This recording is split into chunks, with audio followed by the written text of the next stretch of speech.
दीमा भगवान के साथ था और दीमा भगवान ने बोला कि आपने मेरे बहुत सारे YouTube पे डाले हैं वीडियोस, अच्छा लगता है जो आपने काम किया है, पर जो मेरे गुरु हैं दादी भगवान, उनका भी YouTube पे आप डालो तो हमें को और ज़्यादा खुशी होगी। उनकी बहुत ही दिल है कि दादी भगवान का जाए YouTube पे वीडियोस। तो एक भजन है जो दादी भगवान की आवाज़ पे है और वो भजन बहुत ज़्यादा अच्छा लगता है। दादी भगवान बोलते हैं कि सत्संग का, ज्ञान का सार है वो भजन में। उस भजन के ऊपर हमने एक छोटा सा प्ले बनाया है। वो प्ले आपको हमारी भगवंती दीदी और सोनाली दीदी प्रेजेंट करेंगी। है भगवान।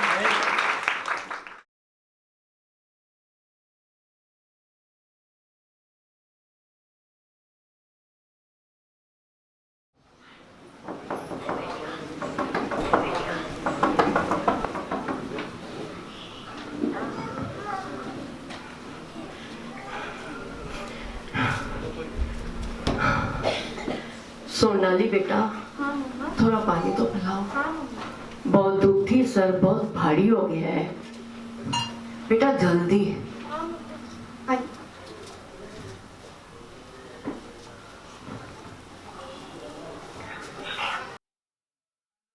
मम्मा, आप इतना धूप में जाते ही क्यों हो बाहर? आज अगर हमको एक कार होती तो आपको इतनी धूप सहन भी नहीं करनी पड़ती। बेटा, इच्छा और जरूरत में बहुत फर्क होता है। कार हमारी जरूरत नहीं है। कार हमारी जरूरत कैसे नहीं है मम्मा? आपको इतनी धूप लग रही है बाहर जाकर, तो कार होती तो अच्छा होता ना। हाँ, आपको ऐसे लगता होगा कि मेरे सर में दर्द नहीं होता, पर मैं आपसे पूछती हूँ कि आपके फ्रेंड्स के पास कार है? हाँ है, बड़ी बड़ी कार है। फिर वो खुश है? नहीं मम्मा, वैसे जिनके पास कार है उनको और भी ज्यादा बड़ी कार चाहिए, और जो अपने कार होने से सेटिस्फाइड है उनको लाइफ में और भी प्रॉब्लम्स है। तो फिर? तो मम्मा, आप हमेशा ऐसे खुश रहते हो और सेटिस्फाइड कैसे रहते हो? हाँ देखो, मैं है ना श्री शारदा शरणम सत्संग में दीमा भगवान और दादी भगवान जी का सत्संग सुनने रोज जाती हूँ। वहाँ हमको दीमा भगवान जीवन का मकसद बताते हैं, मकसद में टिकना सिखाते हैं और हमेशा रजा पे राजी रहना सिखाते हैं। इसके लिए हमको पता पड़ता है कि जरूरत और इच्छा में क्या अंतर है। सेटिस्फाई होने के लिए एक कार जरूरी नहीं है। अच्छा, तो मम्मा आज आप सत्संग में गए तो आपको क्या सुना? आपने क्या सुना? अच्छा देखो, आज दादी भगवान ने एक ही भजन में पूरे जीवन का राज समझा दिया। मैं आपको वो भजन सुनाती हूँ, आप ध्यान से सुनना। हाँ मम्मा।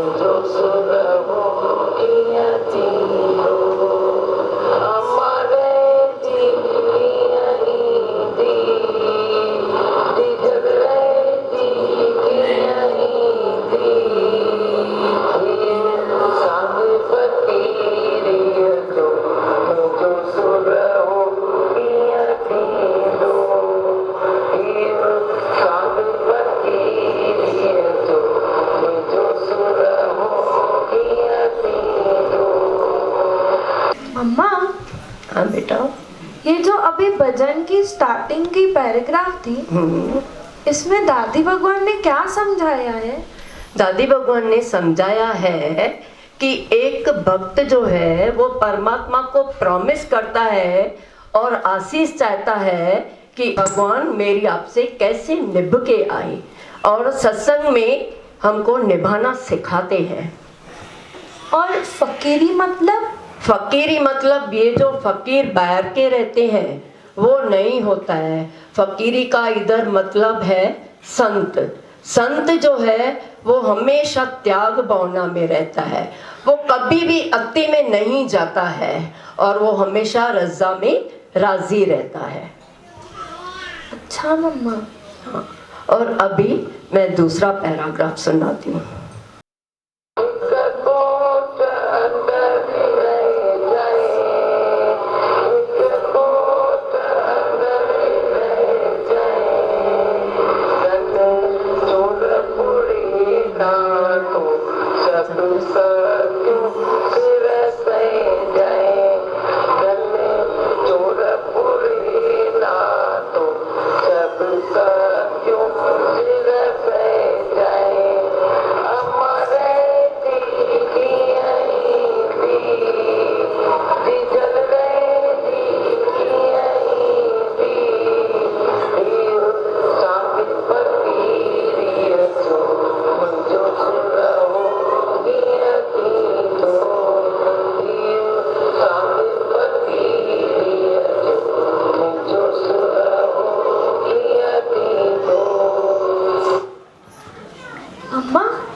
भजन में बोला कोट अंदर रह जाए। हाँ, कोट जैसे हम घर में रहते हैं वो हमारा घर का कोट है, पर जो हम सत्संग के दायरे में रहते हैं, सत्संग के किले में रहते हैं, वो हमारा असली कोट है।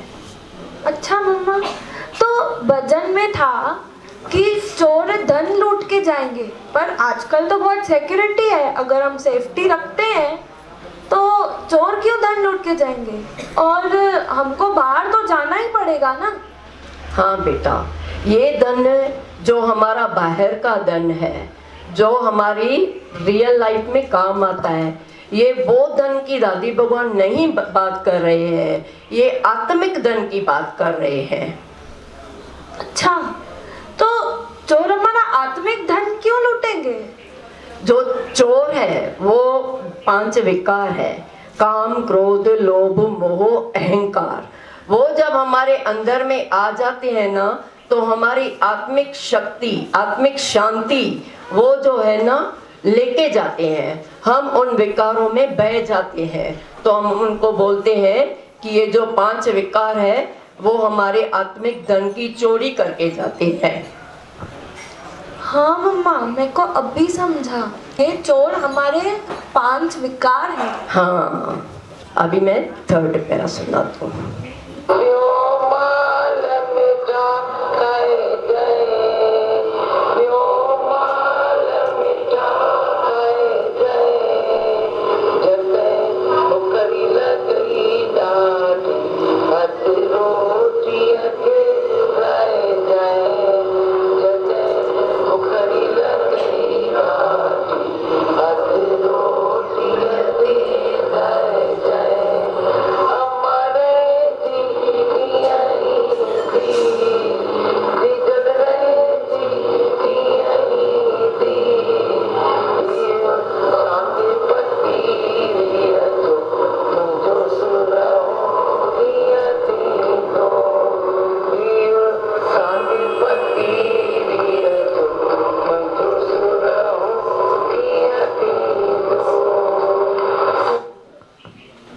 मम्मा, भजन में बोला कि जदे भुखड़ी लगाई डाडी तदे हथ रोटी ते धर जाए, पर हम तो टाइम पे ही खाना खाते हैं ना, और जब सामने कोई टेस्टी टेस्टी चीजें हैं वो तो फिर हमको बहुत मजा आता है खाने में। मजा आता है ना। हमको सत्संग में दीमा भगवान ये सिखाते हैं कि आप भले कितना भी टेस्टी टेस्टी खाओ, पर आपको जब भी बहुत सारी भूख लगती है तो हम क्या बोलते हैं, चाय के साथ चपाती खाते हैं, दही के साथ चपाती खाते हैं, तो सामने टेस्टी टेस्टी चीज़ का ज़्यादा मज़ा आता है कि वो दही चपाटी और चाय चपाटी में मजा आता है? मैं आपसे पूछती हूँ।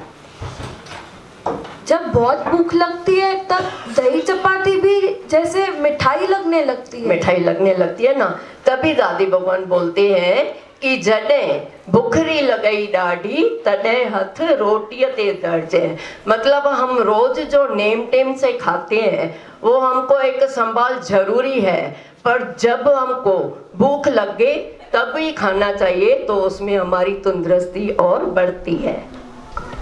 हाँ मम्मा, दादी भगवान बहुत अच्छा समझा रहे हैं कि शरीर के हिसाब से ही खाना चाहिए। हाँ, जो मेरे शरीर को सूट होए वो खाना चाहिए, एज के हिसाब से भी खाना चाहिए। अभी और देखो क्या सुनाते हैं।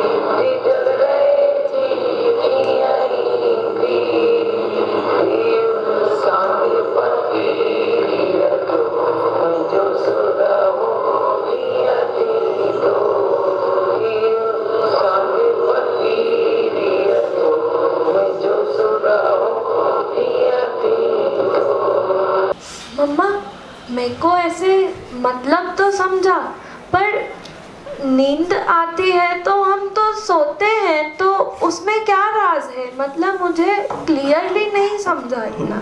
देखो, दादी भगवान बोलते हैं कि हम जब ज्यादा सोते हैं तो उठते हैं तो क्या बोलते हैं, मैं सोई तो बहुत पर मेरे को अच्छे से ही लगता है, फ्रेशनेस नहीं आई, नींद नहीं आई। पर जब हम कभी बहुत थक जाते हैं और ऐसे सोने की दिल होती है तो चटाई पे भी कभी हम सोते हैं तो हमको कितनी नींद आती है। उठने के बाद हम क्या बोलते हैं कि क्या तो आज नींद आई। तो तभी दादी भगवान हमको ये भजन में बताते हैं कि हम भले रोज पलंग पे सोए, दीमा भगवान बताते हैं भले आप सोने के पलंग पे भी सो, पर एक दिन चटाई पे आप जब भी सोओगे तो आपको नींद की क्वालिटी का भी फर्क लगेगा। तो आप कभी कभी धरती माता पे सोते हो तो आपको क्या लगता है, क्या महसूस होता है, आप ही मेरे को बताओ। धरती माता पे चटाई बिछा के सोए तो बहुत सुकून भरी नींद आती है। तो वो हमारे लिए क्या हो गई, सेजा, और क्या। अच्छा मम्मा, अभी एक और।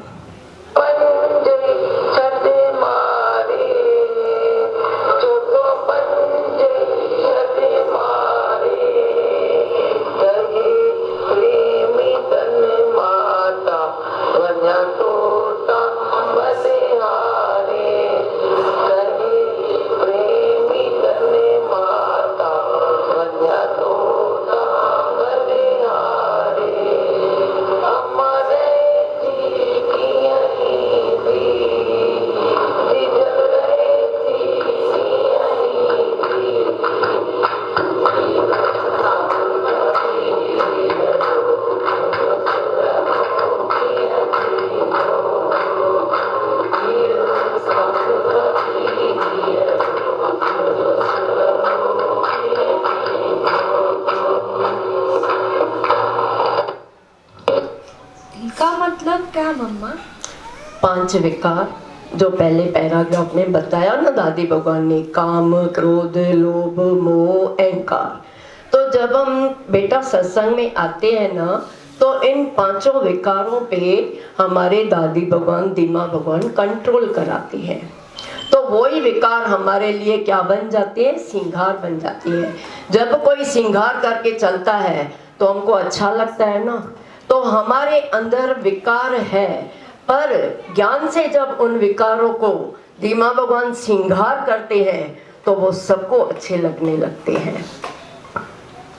अच्छा मम्मा, मम्मा, आपने जैसे बोला कि ये भजन में जिंदगी का सारा राज बता दिया है दादी भगवान, आज भी मेरे को ऐसा लगा सुन के कि मेरे इतने सारे डाउट्स क्लियर हो गए, जैसे मन हल्का ही हो गया, जैसे मैं बहुत सारी बातें जानती ही नहीं हूँ। ऐसे ना, तभी तो बेटा जो हम बोलते हैं कि हमको ये सब चाहिए, ये सब हमारी जिंदगी के लिए जरूरी है, तो वो एक साइड है, हमारे पास है तो हम यूज करें, पर जे नहीं है तो उसके लिए जो हम रोते हैं ना, वो अच्छी बात नहीं है। तो तभी दीमा भगवान बोलते हैं कि हम जहाँ भी जाएं, अगर हम तिब्बत है तो हमारा किसी में मन जाएगा ही नहीं। हाँ मम्मा, ये बात तो आपने बहुत सही बोली। मेरे को अभी ऐसा दिल हो रहा है कि मैं रोज अभी सत्संग पे आऊं। हाँ ना, देखो बेटा कितनी अच्छी बात बताई। सिर्फ एक भजन में जो जीवन का मकसद हमको दादी भगवान ने बताया, तो आपकी इच्छाएं ऐसे ही कम हो गई और आपके अंदर में ये फीलिंग आई कि मैं भी जेकर रोज सत्संग में चलूं। तो अभी बोलो, अगर हमारे पास कार होती और मैं कार में आती और जाती, तो आपको धूप का एहसास होता कि मेरी मम्मा धूप से आई है, उसको धूप में नहीं आना चाहिए, तो हमको किन किन का शुक्रगुजार होना चाहिए। तो इस बारे में मैं क्या बोलूं, जे आप एक धूप के वजह से सत्संग के लिए नेम टेम रख रहे हो, तो वो ज्यादा अच्छा कि कार ज्यादा अच्छी? ये ज्यादा अच्छा मम्मा। ये ज्यादा अच्छा ना। तो तभी हम बोलते हैं बल्हारे बना दीमा भगवन ता, जंजी सूरत सब खान्यारिया, जंजी मूरत सब खान्यारिया, बिना दर्शन दे मारई न सगा, इया पैरी लगी खुमारिया, इया पैरी लगी खुमारिया। देखो, आपने अभी दीमा भगवान दादी भगवान का दर्शन किया, तो आपको क्या फील हो रहा है? मुझे बहुत अच्छा लग रहा है मम्मा। मेरे को तो ऐसा लग रहा है कि मैंने इतना कुछ मिस किया था ना। तभी हम बच्चों को बोलते हैं कि एक बार सत्संग में जरूर आके देखो, तो जीवन का जो राज है, कैसे जीना है, कैसे उठना है, कैसे चलना है, कैसे बैठना है, वो सब एक ही भजन में सब मिल जाता है ही भगवान।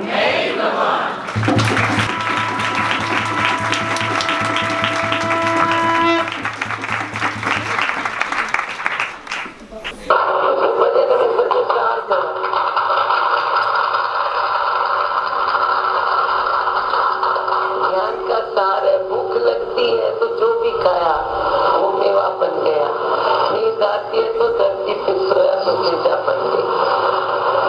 माता बोलती है ये 5 जो विकार है वो ही तेरे दुश्मन है, उनको खत्म करो तो बस बाकी कुछ रहता है। हाँ, ये वो 5 साल लगाए हो। हाँ, सत्संग जो कोट, हाँ कोट अंदर किले में सत्संग सबके लिए बोल रही हूँ, सबको यही है। जैसे मैं बोलती हूँ सांग, तुम्हारा भी तो यही सांग है। अभी यही सांग, ये सांग जो कह हुआ है, ये समझा है वो कैसे वो रहती, वो कैसे रहे, कैसे पूरा हो गई, सबके लिए